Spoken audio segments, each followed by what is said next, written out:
Una, pindutin ang download users at hintayin matapos ang pag-download nito. Dapat wala kang makikitang X dito. Kapag meron i-check ang internet connection o i-check kung nakakonect sa Wi-Fi. At ulitin ang pag-download. Pangalawa, ay logon ang login credentials, halimbawa, 4459, ang username at ilagay ang kanyang password, at pindutin ang login button para sa pagpapatuloy. Pangatlong step, i-click ang tatlong paalang na guhit sa bandang kaliwang taas, o hamburger icon, at piliin ang Update Database sa pinakababa, at pindutin ito. I-click ulit ang Update Database button. Hintayin matapos ang sync. Dapat check button at numbers lang ang makikita. Kapag X, i-check ang iyong internet connection kung mayroong mobile data or nakakonect sa Wi-Fi. At muling pindutin ang Update Database. Pang-apat na step, i-click muli ang tatlong paalang na guhit sa bandang kaliwang taas, o hamburger icon, at piliin ang sales, makikita sa ibaba ang add icon. I-click ito. Makikita dito ang document number, branch at transaction date. At maglagay ng remarks. Ilagay ang pangalan kung sino ang nakabenta. Ang tamang format ay nakakapital lahat ng letters. Mauuna ang surname bago ang first name.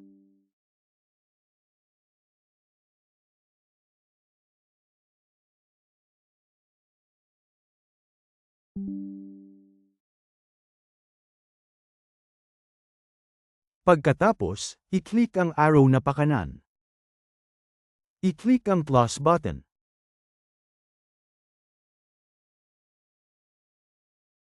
Piliin at i-click ang scan barcode.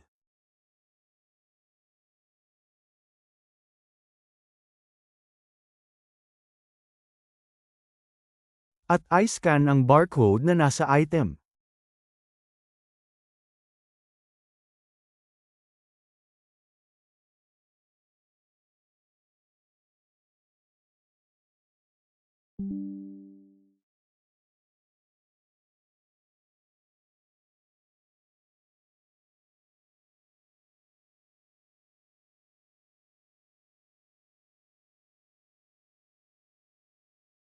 At makikita mo ang iniscan mo na item, i-click ito para makapunta sa Edit Product. Dito makikita mo ang barcode, item code, description, quantity, price, tablet price, discount, TR number at transaction time. Dito mo ilalagay kung merong discount ang item at mandatory na dapat mayroon lagi ang TR number at transaction time.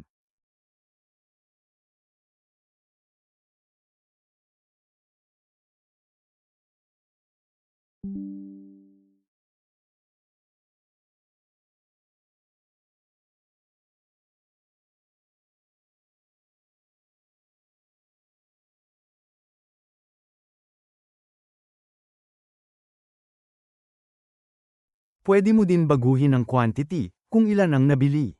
At i-click ang Save Changes. At ulitin ang proseso sa ibang na-i-scan na item.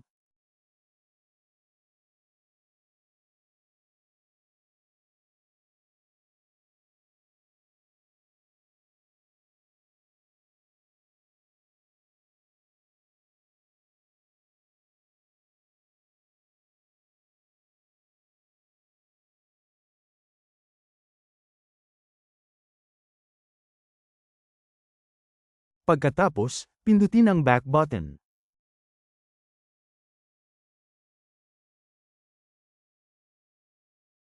At i-click ang Save as Draft button. I-click ang OK. Pindutin ang Transaction Document number 6.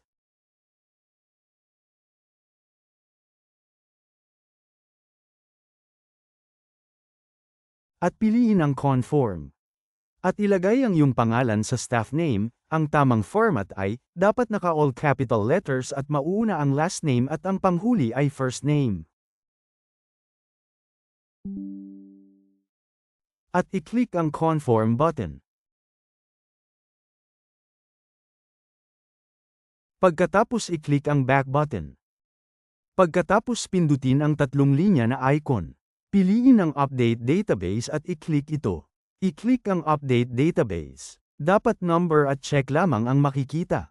Kapag may X, ulitin ang pagpindot sa Update Database.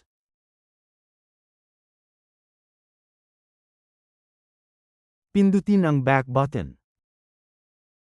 Pindutin ang tatlong linya, at pindutin ang sales, at makikita na posted na ang transaction,